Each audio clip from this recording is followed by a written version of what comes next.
જય શ્રી કૃષ્ણ સાસુ મમ્મી. આવો આવો જમાઈ, શું લેશો? ચા, કોફી કે શરબત? અરે સાસુ મમ્મી વરિયાળીનું શરબત બનાવી નાખો ની. બાકી શું હાલે જમાઈ? બસ કઈ નહીં સાસુ મમ્મી, જો વેકેશન ચાલે તે હાવ શાંતિ છે ને અમારે તો વેકેશન માં પગાર ચાલુ હોય એટલે કઈ ઉપાધિ ન હોય અમારે. મારી દીકરી હારે ઝઘડો નથી થતો ને કઈ અરે જમાઈ? ના ના સાસુ મમ્મી, લગ્ન થયા એટલે મમ્મી પપ્પાથી અમે નોખા જ થઈ ગયા.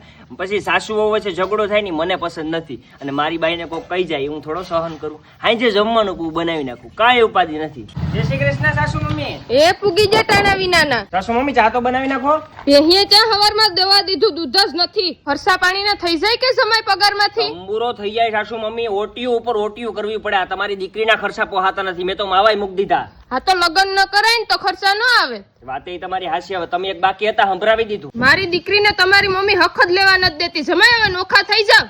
એ તો કામ તમારી દીકરી કરતી નથી. મારી મમ્મી કે એમાં ક્યાં નોખા થવાનો પ્રશ્ન આવે ને? એવડી ઉંમરે મારી મમ્મીને ક્યાં મારે નોખા કરવા? કઈ નહીં નોખા બોખા થવાય. તમારી દીકરીને રહેવું હોય તો રહી, બાકી હું તો હાલ્યો અહીંયા.